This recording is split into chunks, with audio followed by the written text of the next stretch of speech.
You are listening to the Secure Love Club podcast. I'm your host, Mimi Watt.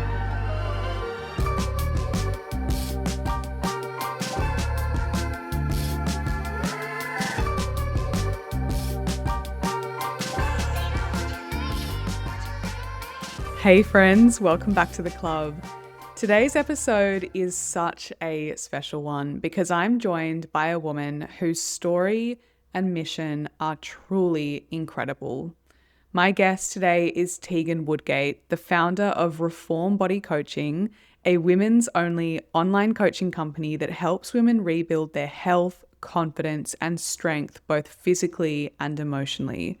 After overcoming her own challenges, including domestic violence and a complete personal transformation, Teagan built Reform to inspire women to step into their highest potential. Her coaching is grounded in evidence-based fitness and nutrition, but even more importantly, it's about self-belief, empowerment, and community. Today, Reform Body supports women across the globe with structured training, tailored nutrition, and a mindset-first approach that creates lasting change so women can truly take back their lives. In this episode, we go deep into Teagan's personal story, from the dark realities of being in an abusive relationship to the pivotal moment that changed everything, and how she rebuilt her life from the ground up. We explore the role of self-investment, the power of community, and how she created a business that now changes women's lives every single day. We talk about what it looks like to experience a safe, secure, and healthy relationship after trauma, and how she's found exactly that with her beautiful partner, Callum. A trigger warning before we begin: this conversation does include discussion of domestic violence and abuse. If that topic feels activating or unsafe for you right now, please honor yourself and only listen if and when you feel comfortable to do so.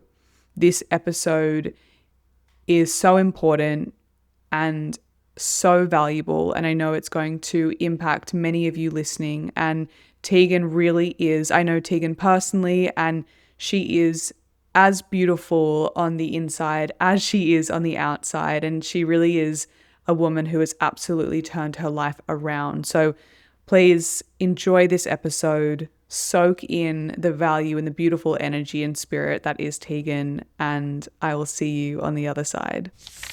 Teagan, welcome to the Secure Love Club podcast. I'm so excited to have you on. Thank you so much for having me. I am honestly honored that you've asked me to join today. What? You're honored. Yeah. I'm honored to have you. I feel like ever since we connected, I've just been like so in awe of you and your journey and your story that you've told, and I'm like, "Oh my gosh, you want me on here?" Please. Oh my God. We're like girl crushing on each other. Yeah. We're fangirling on each other. Well, great that we both feel that way. They do say that the best relationships are the ones where you both feel like you're the lucky one to know the other one. Absolutely. So here we are. I'm absolutely thrilled to have you on today, as you have such an important story to share. And when I think of the women in my life who I know, either closely or loosely, doesn't matter, the women who I know who have just had the biggest transformations and have really turned their life around, you certainly are one of the women that comes to mind. And I would love, just for everyone listening who may not know you, before we dive further into your story, can you just share a little bit about who you are and what your life looks like today? Yeah, absolutely. So, I'm Teagan. So I own an online fitness coaching business. I live in Bali with my beautiful partner Callum, which I'm sure along this podcast you'll get to know him. And I absolutely love it here in Bali. It feels definitely like home. And as for a little bit of background on me, and probably actually the reason why you've invited me on this podcast is I had previously been in a domestic violence relationship, and I think it's really made me become who I am today. And yeah, something that I think is really important that I share. And I also really appreciate you for creating a space for me today to be able to share a little bit about that. So thank you. Oh, you're so welcome. You're welcome. Thank you. Whereabouts are you living in Bali exactly again? So probably like 20 minutes out of Canggu, if you're familiar with like Canggu area. It's a Mhm. lot more quiet. Canggu's hectic now. It is. And yeah, it's quiet. It's full of like a lot of expats here as well. So it's Yeah, nice. beautiful. Yeah, I was as listeners probably know, I was living in Canggu when I was living in Bali, and it was so full on. Like so hectic. I don't think I It's getting realized worse. it is, right? Like it is so rapid, the growth there and all the construction going on and the tourism and everything. So it's yeah, it's a lot on the old nervous system to be living in Canggu. Oh, the So glad nervous to hear you're not system. there. Yeah. Seriously. When I came back to Australia, I was like, my God. And I realized how dysregulated I had been living in Canggu. Yeah. Even just getting on a scooter is so overwhelming and you're overstimulated. There's so much happening. It's a lot for Yeah, sure. it is. It is. Well, thank you for giving us a little bit of a background on you and an introduction to yourself. And we're just going to dive straight in. So, can you take us back to the version of you who was in that relationship, and what was your life like back then at the time, and how did you see yourself at that time? Yeah, I was super lost. So I had just jumped straight from relationship to relationship. And I think if I look back on the person that I was, I didn't have a whole lot of self worth and self confidence. And I think I really associated that with being very dependent on a male. And I think for that to kind of like escalate was being in the relationship with the wrong person, a typical textbook narcissist really amplified all of that for me.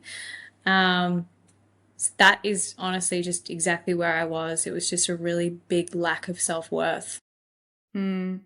And how did that self worth, that lack of self worth, how did that show up for you, like on a day to day basis? I think being so dependent, like my happiness really relied on him.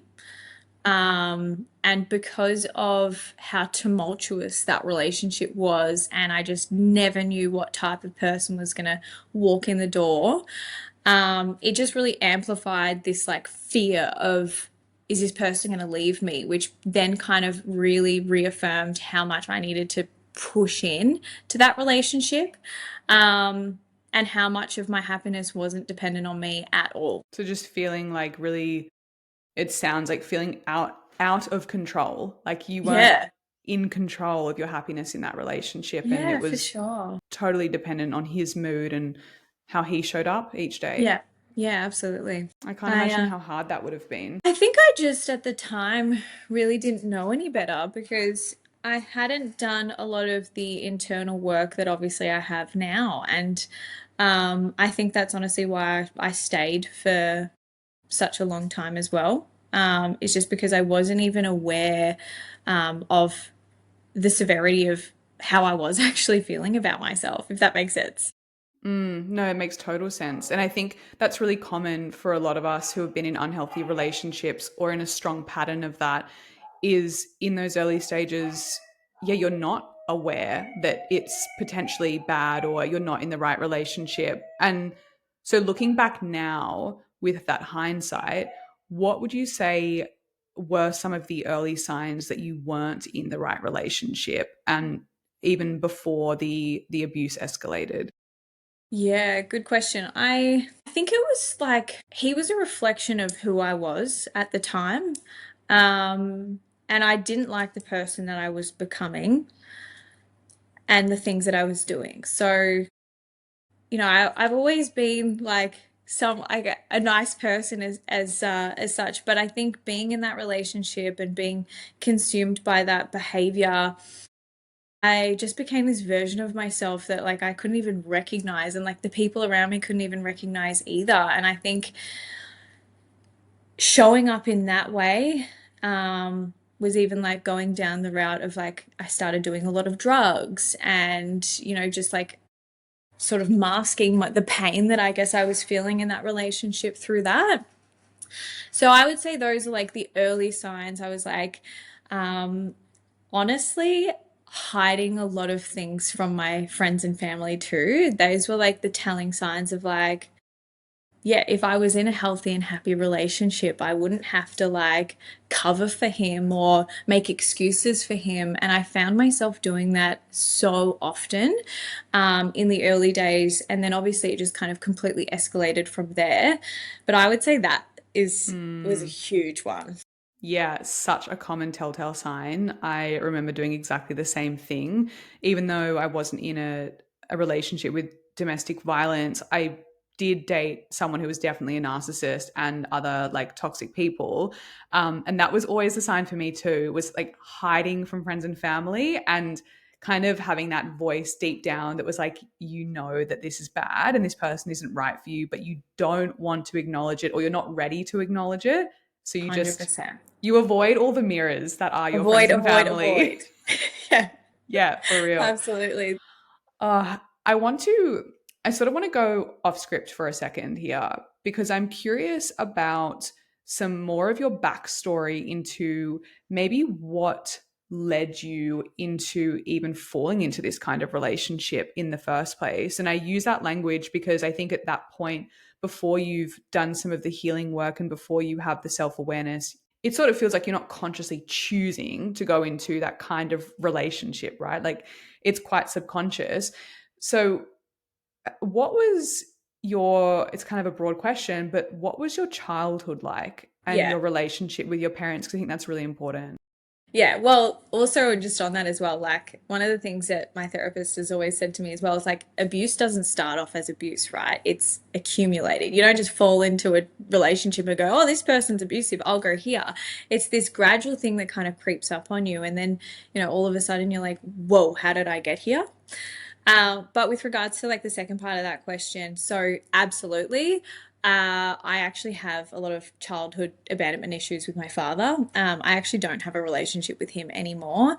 However, I will say that in obviously this massive healing journey that I have been through, one of the biggest things that has helped me heal is actually forgiving my father, like internally, and just really working through that mentally to just kind of go through. I think I had a lot of blame on him after this domestic violence relationship where I'm like, oh, it was childhood trauma, it was these abandonment issues of my dad leaving us and our family. And then because I was shifting so much blame on him, it wasn't really allowing me to do the healing that I needed to do, and that's like reflection on kind of where I got to this point. So, yeah, I think it all really did stem from my childhood and kind of what I said earlier about jumping from relationship to relationship was a very telling sign that there was a lot of like unhealed trauma there. Hmm. And what do you remember feeling as a little girl, like with your relationship with your dad? What do you remember feeling in that relationship? Or maybe what were you craving and what did it look like? Yeah, so honestly, like the only like deep memories I do have with my dad are fear of him never coming back. So just kind of like little things like uh, he would drop us off at school, we'd see him once a week, and I would chase after him every single time, like chase because of this fear that I didn't know if I was going to see him again. And that's one thing that I really like dive deep into with my therapist is just like I was holding on to that like scared little girl of like, am I ever going to see my dad again? So that's probably like really the only memories that I have, unfortunately, with my dad. Oh my gosh. It just like pulls at my heartstrings hearing that. Yeah, it's almost like I have It's like an out of body experience, like this poor girl. for real, for real. It's so fucked up. Like when we look back at, I don't know if fucked up is actually the right term, but it's crazy how much it just makes sense. Like when we Yeah, get to this place of being able to connect the dots and look back and be you're like, like, oh this my is it. God. No wonder I then started unconsciously being drawn towards men who I could feel on some level I would have to do the same thing. I would have to chase, and it would be unpredictable and inconsistent. Yep. And it's just, you're just like operating from that same blueprint. It's literally like a textbook of exactly what has happened to me. It's like textbook, that is what happens. It's Yeah. actually crazy. Mm. And it's just, I feel like as children, we are just so malleable and delicate and sensitive. And it's, our parents' love is like all we want and all we need really to feel safe and secure. And just, unfortunately, for so many of us, we just really didn't get the love and the nurturing that we needed at the time. And therefore, Yeah. there's all this work that we need to do as Yeah. adults in Yeah. relationships. But I think I really want to highlight and reflect back that what you said there around deciding not to blame your dad anymore and Yeah. deciding to forgive him Mhm. and take such radical responsibility and accountability over your life moving forward. Because how easy is it to just sit in that place of victim? Oh, like so easy. It's the most comfortable thing for you to do. Mm, yeah, 100%. So I know you did touch on this before, but what really kept you staying in that relationship, and how long were you in it, and what kept you in there for as long as you were in there, I guess, and what were you afraid of that would happen if you were to leave? Yeah, so we were together for what, like maybe 2.5 years, maybe a bit more. Um, in terms of what kept me there, probably the abandonment that I think we just spoke about is that fear of, him leaving me. It was just this like crazy like push and pull, and I almost like loved the roller coaster of emotions, and I almost kind of like associated that as passion of like this like crazy like tumultuous relationship. And I was like, oh, it's just because it's exciting, it's like liberating, it's like I'm chasing something. um and I just didn't know what that stable, like the stability actually looked like. So I would say that for sure. um Mixed with like fear, for sure. I think throughout that entire relationship, the fear of what would happen or what he would do if I were to leave really kept me staying there. And I guess just to kind of like top it all off, I lost everyone around me. So if you've ever kind of, which I know that you would have experienced, like this is your line of work where you are in a narcissistic relationship, they take everything from you and they really isolate you away from your friends and your family, and it really keeps you locked into that relationship, and it's almost like piling on different layers and layers and layers to like keep you trapped in there. And that is 100% probably what I experienced. My gosh. What can you speak to what those layers were? Like, was it certain beliefs he instilled in you, fears? Like, what were the layers that you felt trapped underneath that you couldn't leave? Yeah, so definitely a sense of control. I think he just completely ruined my sense of self-worth and made me feel like there was just no possible way that I could be happy without him. And I think by taking away and removing, so many people in my life, it just kind of like reaffirmed that for me, that he's all I have and that's all I know. So that was a pretty big one for me. And I think the other thing is like physically, he would find ways to keep me in control. And one of the things that he used to control very heavily, which I have seen in like other toxic relationships, is around like your phone, for example. So he would constantly take my phone. In that entire relationship, I think I had maybe like 6 or 7 phones because he would smash them Wow. so frequently. Like it would be insane. And that was his kind of control over me, is like having full access to my phone. And the other thing, which is kind of crazy because we're just speaking about this off the podcast, but my hair was like a really big thing for him. I had this incredibly beautiful long hair, like blonde. I loved it, and he knew how much I loved it as well. And in one of the instances that, we had this massive blowout, he actually cut my hair off. So I just had this like little tiny bob for such a long time. And it was just like, again, a part of my identity that he was really stripping away from me, which again, just really just nail in the coffin there of like my self-worth and my identity and who I am was just like completely being ripped apart. My God, that is almost, I'm so sorry that you went through that. Um, I can't imagine. That is so awful. I'm curious what did it look like, or what were the really early stages of what that physical abuse began to look like? I have worked with clients. I know some people who can begin to describe their partner getting really angry and volatile. And maybe it starts as like punching a wall or slamming a hand down on a bench really loud. Or like, can you remember what it looked like in the beginning that maybe you were at that point of like, oh, is that a warning sign? I don't know.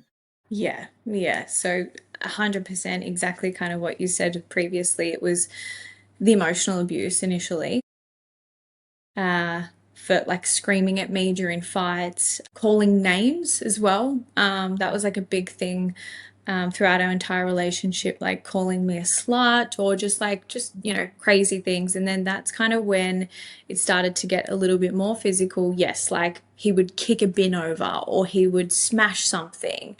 So that's kind of where like the physical stuff started happening, smashing my phone, cutting my hair off. I would say those were like the early signs of what I was experiencing. And then later it obviously did turn physical.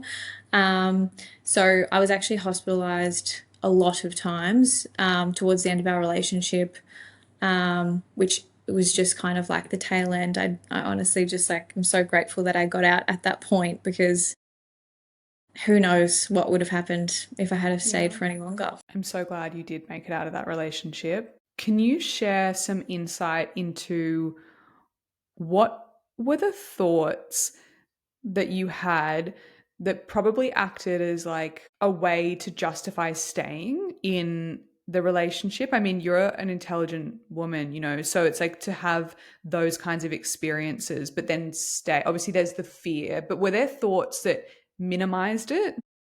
Yeah. So I think the thing about these like volatile relationships is that because of how aggressive they can be, again, swinging the entire other way, that like side of them that you see is like, I will do anything and I'm so sorry and you are my world. And all I was doing in that relationship was holding into this version of him that I was like, oh my gosh, this person fucking loves me and would do absolutely anything for me. And I know that he's a good guy at heart. I know he gets angry sometimes. And, I think just kind of like, using that version of him to fully convince myself that he is my person and that I can change him and that I can help him through this. And I also think, just like on that topic as well, is like when you are in those situations, you are also quite heavily like conditioned to the behavior as well. So it starts to like become your new normal. Like I look at some of the things now, and sometimes I have to even catch myself if I open up to someone about some of the situations that he had put me in. A lot of the time, I can be very like just upfront with it, and the other person is like really just unpacking it all. And I think you become very conditioned to the behaviors, and that's when it starts to get this like slippery slope of like, if this is becoming your new normal, how are you going to really reaffirm that you need to get out of this situation when this is kind of what you're being consumed by and this is your environment? And I think that's definitely what I was experiencing. It was just this gradual kind of like, well, this is our relationship. Mm. It sounds like because he kind of cut you off from a lot of what was your reality before, it sounds like it almost just becomes like your world becomes smaller and smaller and smaller. And because he was able to come through with that side that was so convincing that he loved you and was so apologetic and wanted to do anything to be with you, it's like, well, how can I turn that down? Like, did it ever feel like you're all I have? So, of course, I'm going to stay. A million percent. Yeah. I think I can't imagine the amount of courage and strength that it would take to leave a situation as toxic as that. And so, was there a pivotal moment? Like, is there a moment you remember, some sort of breaking point that just made you say, I can't, like, I'm done, I'm out, I can't do this anymore, and actually leave? Yeah, this one's quite difficult because I don't really feel like I have this like happy moment where I decided I'm putting my foot down and I'm leaving, right? And I wish I did because I feel like maybe I could help more and more people, but um my situation was very strange. The final thing that he ever did to me, and what I guess what that pivotal moment was for me is he had done some pretty horrific things to me and filmed it on my phone. He'd obviously taken my phone on Snapchat, funnily enough, and sent it to every single one of my contacts. And one of the contacts was like, I mean, I'm talking like my auntie, people I went to primary school with, my sister. And so he performed these like horrific acts on me, and my sister called me straight away. And it was this whole ordeal. And she's like, you need to call the police right this second. Like, this is, oh my God, where the fuck are you? You know, we need to help you. And I did call the police. That was the first time I'd ever called the police. And it was because my sister was like, if you don't do it, I'm doing it. And I just couldn't believe that, oh my God, it's been flooded with hundreds of people have just seen what this my boyfriend had done to me. And so that was the time where he actually got picked up by the police, and he was actually sentenced to jail for 5 years for that one incident. So he served 4 years and 9 months. So I guess in terms of like, was that a pivotal moment for me? I think the pivotal moment for me for that incident was actually my mom's birthday. And I was in the hospital getting forensic testing, and just like seeing the look on her face, like she just like it was all her fault and she wasn't there for me. I just feel like, sorry. Take your time. Yeah, like I just think if I look back, I like dissociate from me being that girl, and I just feel so much like hurt for her and what she experienced. And I think more than anything, just what it's done to my mum. Like, my mum still really struggles to talk about it and process it, which I totally understand. But yeah, I would say that was definitely the moment for me to go, yeah, fuck, this is bad. Thank you Sorry. so much for sharing that. And you absolutely don't need to apologize. I just want to give you the biggest hug right now. And I think to get to a point where you can talk about this as openly as you are just is such a testament to your character and your growth as a person. And I just see you in that. And it's quite profound that it takes getting to such a breaking point to finally leave. And I guess it just goes to show how deep these kinds of people can just get their claws into you, like in your mind, and just completely take over your sense of logic and reasoning. And it's really like it's not your fault. Yeah, for sure. I think you just don't know how bad it is until you're on the other side of it. And then you kind of realize, whoa. So, one of the things that I've always said, which kind of blows people's minds, like, irrespective of the amount of times I went to hospital, and the police actually put an IVO on him when we were together on the first time I got to hospital.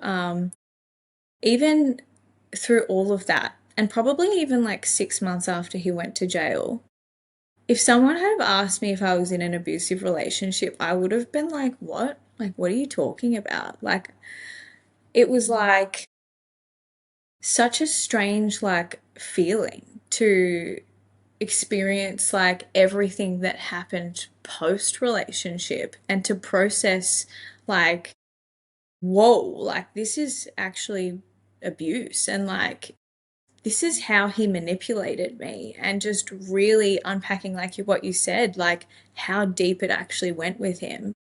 Wow. I mean, what did it look like in those first few months after, like, when from that time when you rang the police and then he was sentenced to jail? How long was there in between? Like, was he taken away that day or? Yeah. Yep. Yeah. He Okay. was remanded and then sentenced. What was that experience like for you? I mean, it sounds like you were at the effect and on the receiving end of some horrific behavior. But given the context of what you've told us already around how attached to him you were, despite his despicable behavior, like what was that like for you when he was taken away? Was there a mix of emotions or was it one stronger than the other? Like, what did that look like those following days and months after that day?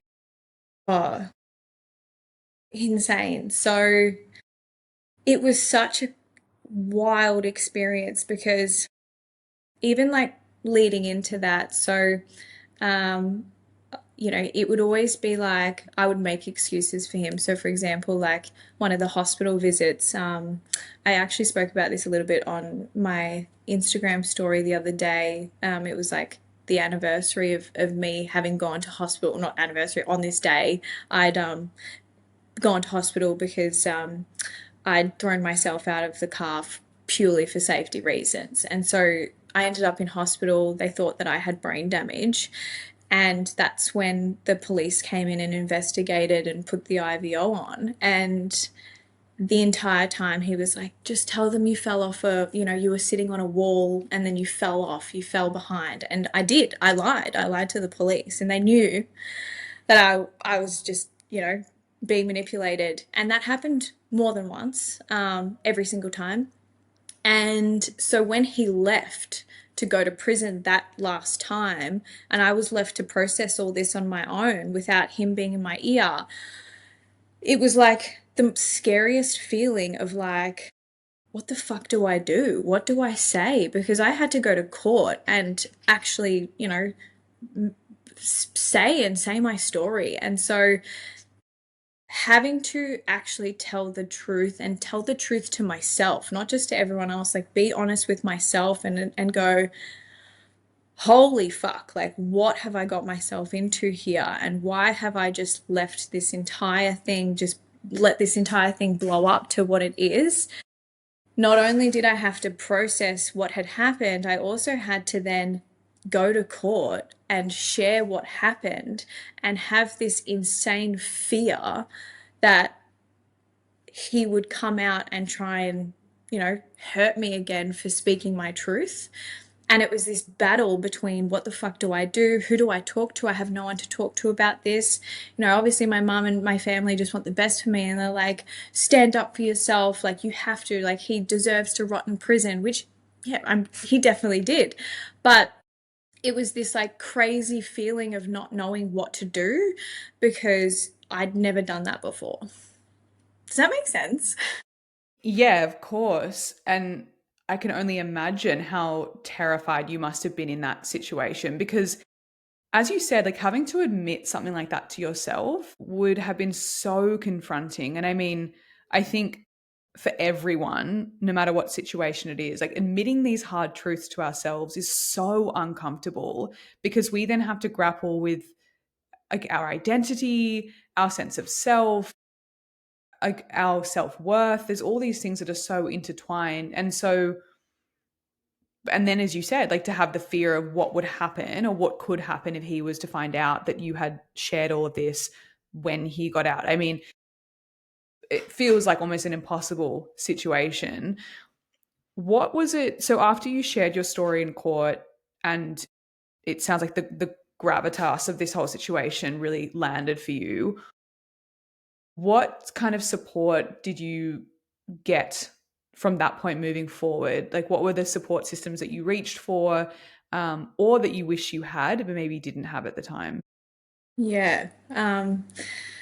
So one of the crazy like 180 here, full circle moment. So I got in touch with Victims of Crime. So Victims of Crime, if you don't know what that is, I think it's actually changed to FAS now. But it's basically a opportunity for people who have experienced, crime, or, the government has failed you, to keep you safe. You can apply for funding, or it can be as simple as like security cameras for safety. It can be all of your psychology appointments paid for, gym memberships, everything like that. And they also pay you out as well. So there's different sort of like tiers to it depending on the severity of your case. Now I was granted the top funding, and I actually used that money to start my first business, which is like kind of crazy to think about now. But in terms of the support from VOCAT, it's honestly, it changed my life, clearly. And I also think that not many people know about victims of crime. And so, what I've done within my coaching business now is we actually work directly with victims of crime compensation. So, any of our clients who have experienced domestic violence or family violence, they can actually get full funding for our coaching to work with us directly. Wow. It's honestly Wow. just like one of the coolest things ever. That is amazing. Oh my Yeah, gosh.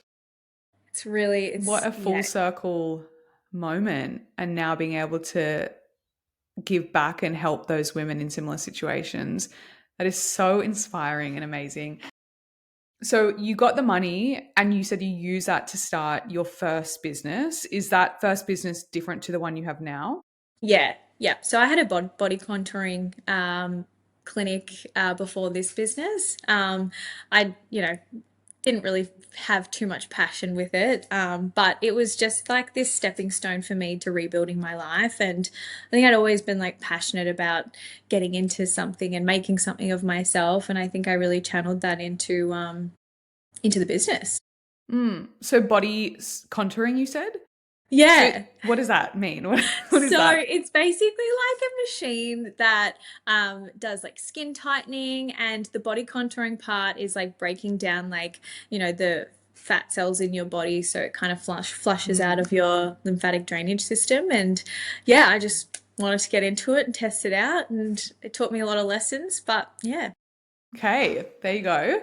So I'm curious with that, um, if we can kind of go a little bit more granular, what did that process of rebuilding your life look like? So from that point to then getting that money, starting a business, and we'll go further into where you are today. But how did you start to rebuild your identity and rebuild your sense of safety in the world? What did that look like on like a day-to-day basis?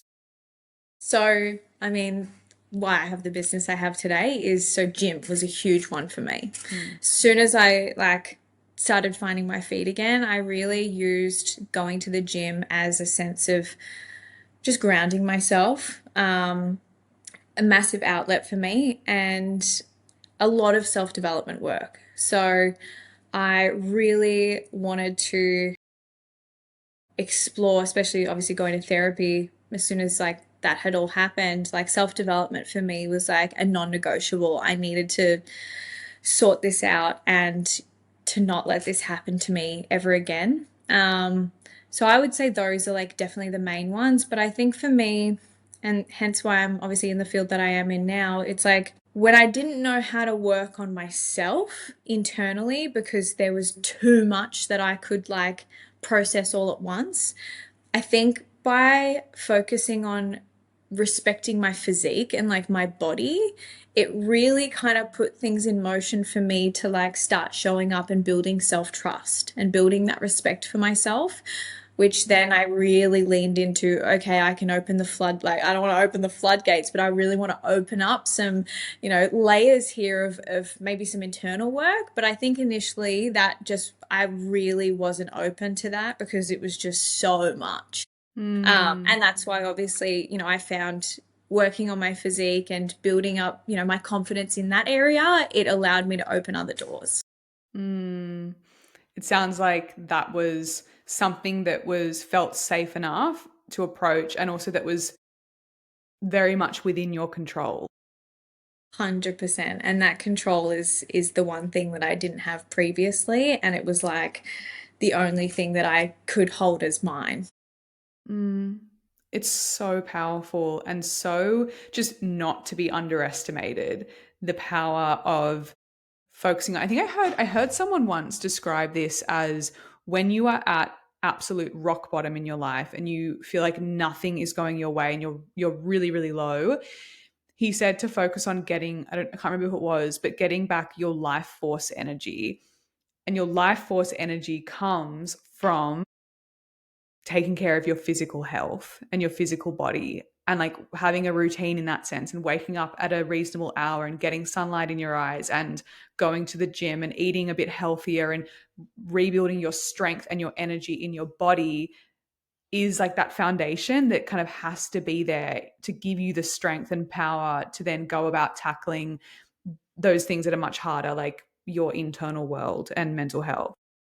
100%. Literally nailed it on the head there. Yeah. Absolutely. Yeah. Okay, so you started, and before you started doing that, had you been a gym girl before? Yeah, so prior to the relationship, I actually loved going to the gym. Like I started going to the gym when I was 16. I loved it. But when I was in my abusive relationship, I was never allowed to go to the gym. So it kind of started off with like, this, you've probably heard this before, you're not allowed to wear this, you're not allowed to wear a crop top. And then it was, okay, we're at the gym together, people are staring at you. It's my fault because people are staring at me. And it just got to a point where I just wasn't allowed to go to the gym. So to come out of that relationship and then to get the gym back, it actually meant so much more to me because I felt like I was like getting my power back. 100%. And oh, it just makes me so happy because I mean, for everyone who doesn't know you, when they go and consume your Instagram and all your content after, like you are just the most radiant, like vibrant, beautiful woman, like inside and out. And you just have like this epic physique and you just rock the most beautiful active wear. But I think what really shines through for me, at least when I see you and your content, is it's like the woman in those active wear, you know? Yeah. And on that, I've never wanted what I had been through to just be my identity. And I know I think it's so important. And to be honest, Mim, actually, like, I think your vulnerability online really does help me show up authentically. Like every time I see you post and you are just so raw and so real, like that genuinely helps me so much show up, even when it's uncomfortable. And I think so, thank you. Thank you. Thank And I you. think for me, like, I don't want to be known as Teagan. I feel so sad for what she'd been through, and she's a victim of domestic violence. I just want to be known as like someone who is positive and who has been through a bit of shit, but has completely come out of the other side. And like, look how amazing life can be if you just focus on self investment. Like that is my biggest takeaway. If anyone's listening today, biggest takeaway: self investment. Okay. Yes, preach. I hear you, and it's such a valid point. Like no one wants to be defined by their past and by the challenges you've been through. You want to be defined by how you've grown from those challenges and what you're making of yourself and your life today or as a result moving forward.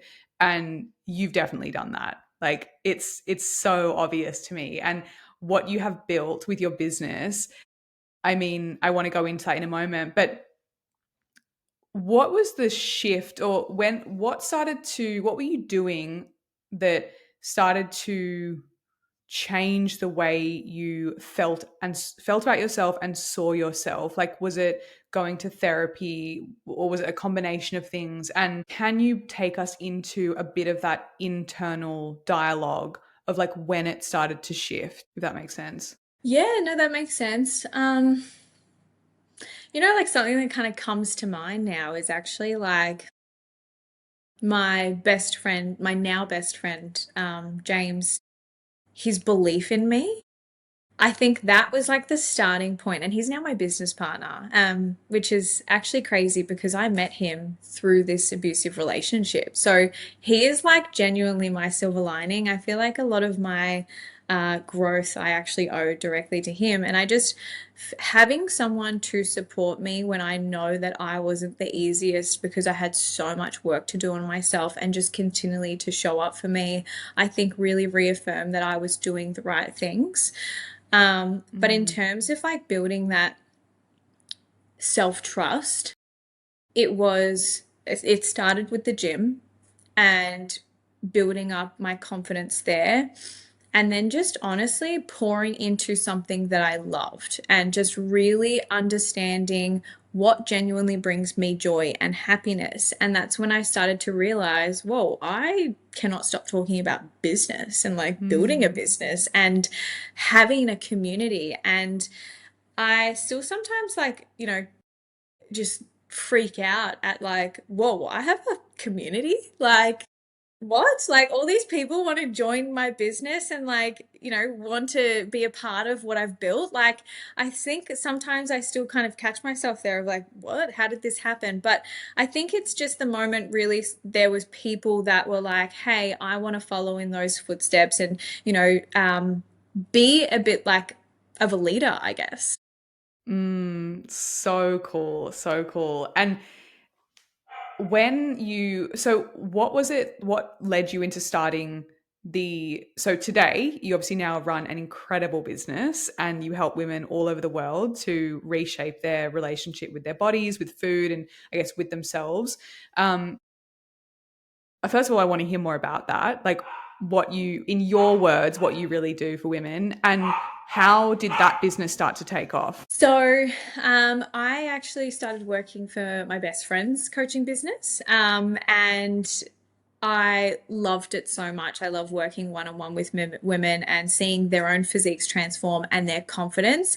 And I think what drew me to then transition into my own business was I just wanted to focus more on not just the result side of things, but more like these deep connections that I was having with some of these girls. Like some of these girls I've coached for like 5 years, like my entire coaching career, because it's just this like deep connection of um, working through so much self development stuff and like growing there. And I think one of the biggest things within our coaching business now, with what I've built and what the coaches are kind of known for, is like, we know that we can get results. Like, results are very formula based. And so, having a business that brings me so much fulfillment is seeing women like go from just being at a place of this to like a place of like, I am so happy with the person that I've become and who I am and the standards that I set for myself. And seeing women transition from toxic relationships to then thriving being single and then finding their dream partner. And funnily enough, I think like you and I have spoken about this in your webinar previously, but it's like you need to become the person that attracts your dream partner. You can't just wake up and just go, I want this person. You need to kind of internally reflect and go, yeah, well, am I showing up as that person? Am I, matching that energy? And it's kind of the same with our business as well. It's like, you want this amazing dream physique, but do you have the qualities of what that person with that physique has? And how do we bridge that gap? I love it. So really using like the internal mindset and working on the identity of the individual as a way to like Definitely. help them achieve the external physical goals. Absolutely. Yeah, that is, I mean, that's a lesson for everyone in like every area of life. It's, yeah, who are you being? And is that the right kind of person who would naturally attract those results? It's like that saying, have, do, be versus be, do, have. Have you heard that one? Yes, I have. I love Yes. that. So people think they're like, oh, I have to have let's say the business so I can do the things and then be the Be person that. who has it. But we have to flip it on its head. It's like I have to be the kind of person that runs whatever, like a 6-figure business or a 7-figure business. So then I start thinking that way. So then I start taking the required action and then I have the business. Absolutely. I love Yeah. that. Yeah, I love that. And so let's wait, how many years have you been running your business now, Reform Body? Four. Just Four just turned years. four. Yep. A little baby. Congratulations. Thank That's you. very, very cool. And you have a team of women who work for you? I What does do. that look Yeah. like? So we've got a team of coaches. They all kind of specialize in different areas. Obviously all fully qualified personal trainers, but they all have like I guess like their own touch points of how they coach, which is what I love. And I think, just kind of bringing on women that feel like an extension of me and my beliefs. And then I also have a admin team as well and a bit of a sales team now too, which is like cool. Look at you go, expanding. It's so inspiring and so, so cool. Yeah. And I just, I mean, I just want you to be like such a pillar of inspiration and hope for women listening who might be in a situation that you were in, or who might just be at a point in their lives where they feel really hopeless and they feel like, how am I going to change my life and how am I going to get out of this situation? And you're just a living, breathing example that you absolutely can. And like, obviously, with the right support, which I'm glad you touched on that, it's really important. Can we talk about what your current relationship looks like with your beautiful partner, and how did you meet, and yeah, what feels different about this relationship? Well, he is definitely a secure man, to say the least. I think Callum feels like a reflection of the standards that I've built for myself. That's like the best way to put it. It's like I just feel like I've done a lot of all of this work between my past relationship and now, and being with someone who just holds space for me when I've really needed him. Early on in our relationship, no matter how much work you do with a psychologist and work on yourself, I think that next step is actually being in a relationship where you can actually, resurface some things. And I think at the start of our relationship, I had a lot of like trauma responses, and he just felt like he just met me there. And that really just solidified like the work that I was doing and, enabling me to become this like best version of myself. And I feel like honestly, we've been together for 3 years now. I do not think I would have the level of success in my life if it wasn't for Callum, because I can show up every day and I can be authentically me and I can run a business and there is no fear and I'm not wasting my energy on a relationship that drains me. It's just security. And I have never once in my entire relationship with Callum ever felt worried or concerned or I need to look through this person's phone or that like I don't feel supported. It's just been such an incredible experience and I honestly just feel so lucky. Oh my God. Yes. I just like, to anyone listening who's ever like, but can it get any better? And can I have like a relationship that feels that good? Yes, you fucking can. Yes, you fucking can. We have a running Yes. joke in my friendship group. All my single friends are like, I'm waiting till I can find my Callum. Like, Yeah. it is out there. Oh, just to hear that, like, from day dot, you felt that safe and that assured with someone. Like, I just want people to hear that because that standard is out there.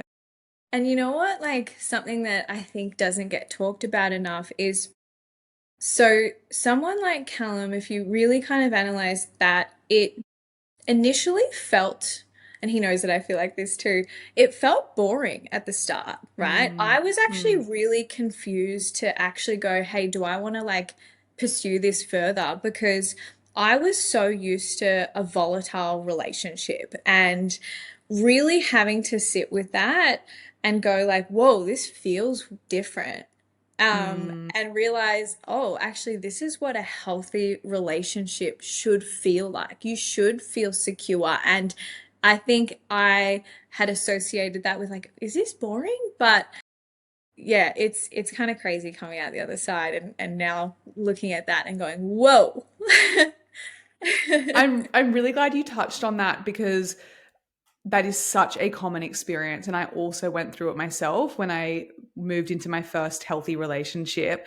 I had those feelings of like wanting to create drama or chaos where there was none because I was not Yes. used to the calmness, the security. I was like, the fuck? Like, this is boring. And it was sort of that thought of, wait, this is everything I've always wanted. So why am I bored? Like, Am it I going was to that sort of that sabotage? feeling of like, is this it? Yep. You know, because I think we just put this, we have this fantasy idea, we put the, you know, the dream relationship up on this pedestal to think it's going to just be absolute sunshine and rainbows and we're going to feel so elated all of the time. And whilst the right relationship is amazing and there are so many beautiful benefits to it, we do need to normalize that yeah, there's going to be a lot of times when you're just going through the day-to-day motions of life, you're both working, you might not always have heaps to talk about, or you might just need times where you're just sitting in silence together, and that's all okay, and that's actually, it's a good thing. 100% it's a good thing. And I think that is really where it shows like relationships that will thrive is their work. Like you can't just like decide, okay, cool, I'll be in a relationship with this person and then stop putting in the work. Like I think one of the things that I love about our relationship is it's a constant investment in each other of how can I best show up for this person? Okay, let's unpack how we handled that disagreement the other night. Like, what could I have done better to make him or her feel supported? And how can I make her feel loved? And I think one of the things that we've spoken about before is like, really understanding what his love language is and loving him in that way, and then vice versa, you know? Yeah, thank you for saying that. And just, I think it's also important to normalize that because with social media and the highlight reel, you know, it's easy to look at someone else's relationship and be like, oh my God, like that's so perfect and so amazing. And think that there's no challenges or struggles in it. But we need to normalize more that a healthy relationship isn't the absence of challenges, it's how you navigate the challenges together as a team in a way where you both want it to work and you both are solution focused. Um, yeah, and it's not about being I'm right, you're wrong. It's not about winning. It's about, as you said, working together to keep moving forward. Um, what were when you said at the beginning like it felt boring? What helped you to not self sabotage the relationship? Oh, that's a great question. A lot of internal work of sitting with it and actually unpacking why am I feeling like this and tying that into what I had previously known in relationships, which was obviously just like, so hectic and Mm, so full on. Um, and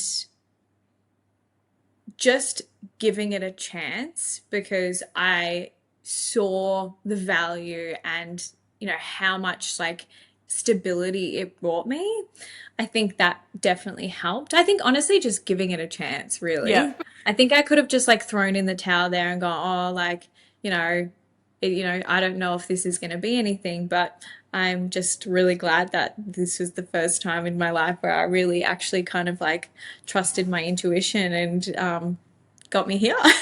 yeah, yeah. It's so true. It is that, and I had the same experience. Like I remember thinking when I was going through that early stage of the relationship and thinking like, oh, I is this too boring? I don't know if I want this. I remember saying to myself, Mimi, there are so many green flags that this relationship deserves a chance. Like there's, as you said, there's so much value here, and it is so different to anything you've ever experienced in a good way that you owe it to yourself to stick at it and see where it goes. And I also found actually talking to my partner at the time about how I was feeling really helped. I remember telling him that I was feeling this desire to create chaos because there was a sense of boredom. And he just laughed and he was like, me too. Yeah. Because Wow. he'd only been with emotionally unavailable women. And at this point, we were so emotionally available for each other. We were like, What the hell? So just having that conversation and just airing it out with each other, I think helps, because I feel like anything we keep in secret and we hide, like we are more likely to self-sabotage and Definitely. fall into old patterns when we do that. Yeah. I'm so happy to hear that you are just thriving in this relationship and thriving in your work and everything, and you just absolutely deserve it. And it's, as I said again, it's a testament to who you are and the strength you have inside. And if you could go back and almost whisper something to that version of you, that girl who was still in that relationship in that place, what would you want to say to her? God, so many things. I think honestly just the reassurance that you will get through this. I think it's probably worth mentioning that I actually don't regret what I had experienced at all, because I think everything that had happened to me has got me to this point now, and I don't think that if I didn't have those experiences I wouldn't be here. So I don't want to take away anything from that. I think it's just the support and just the reassurance that you will get through. That reassurance is not to be underestimated. Yeah. And as you said earlier, to have someone else, even if you don't believe in you, but to have someone who you can borrow their belief in you that you're going to get through it is so invaluable. And to the woman listening right now who feels broken or who doesn't know how to trust again, how to love again, how to see that a different kind of life is possible for her, what message can you share with her? Yeah, wow. Well, I feel like I do really connect with so many women who have struggled. And I also want anyone to know, if anyone's listening, like feel free to reach out to me. Um, it's self-investment. Like I feel like if you can take anything away from today, it's like no matter what situation you're in, and sometimes it feels like you're not ready to make the step to leave your partner. And even if you don't feel like it's necessarily that bad, I think the best thing that anyone can do is just pour into themselves, and then everything will accumulate from there. And maybe you might start noticing cracks within your relationship, or just like red flags that you're like, hey, actually, I'm setting a new standard for myself, and Mm. that's not it. And it's that self investment that is going to change your life in not just your relationships, but it impacts every part of your life. It sets the standard for how you show up for yourself, for your family, for work, your career, and just kind of exploring like, what, like, do I want to live like this? And, what more can I want for myself? I love that. And I think even just that act of investing in yourself, whether it's you're investing a bit more time into doing things that are going to better your life, or you're investing money or energy or anything like that, the actual act of making the investment tells yourself you're worth something. 100%. And I think like not shying away from that too. I think a lot of the time when you're, stuck in a relationship, everything that I spoke about today, the safety of just like turning a blind eye or not confronting things or avoidance, right? It's like get yourself to a point where you maybe face some harsh truths, and have a mirror up and see what's there, because that's the only way that you're really going to put motions in place to actually take massive action. Mm-hmm, mm-hmm. And one final share, what would you say to the woman who hears the kind of relationship that you have and the love that you share with Callum, and maybe she feels like it's not possible for her? What can you say to her? Like, being through the journey you've been on and being where you are now, what do you know to be true that you can share with Oh, her? I feel like I'm getting emotional. I just Safe space. wish that every woman got to experience a love like this. I think just keep fighting for it. It is there. And there are the most incredible people out there. You just need to be a vessel for that to be received, right? Like you need to step into that and go, how can I become this best version of myself where I do attract a man who respects me, who loves me, who can hold that space for me? Like, what can you do to amplify that? Yes, taking that mirror and holding it up to yourself and taking that accountability into your own hands. I feel like that is the theme of what has been such an incredible conversation with you, Teagan. Thank you for being here and giving us your time and for just being so open and transparent and vulnerable about your journey. I know that it has given our listeners just so much hope and inspiration. I know that it's made a huge impact on me just hearing your story and getting to know you on an even deeper level. And we're going to link all of your places where people can find you in the show notes below. And if people want, is there anything else you want to share about the work that you do or anything else that's on your heart that you want to say? No, well, firstly, like, thank you so much for having me, Mim. Absolutely love this. And yeah, if anyone does want to reach out to me, I do speak to a lot of women about, their circumstances and what they're experiencing, whether that's like, relationships that don't feel quite right, or, what self-investment actually looks like. I'm always here. Beautiful. Well, thank you for being on, and we will talk to you soon. Thanks. Bye. If you enjoyed today's episode, hit that subscribe button and leave a review on Apple Podcasts or Spotify. Share this episode with your friends and come find me on socials so we can hang out between episodes. All the links are below in the show notes.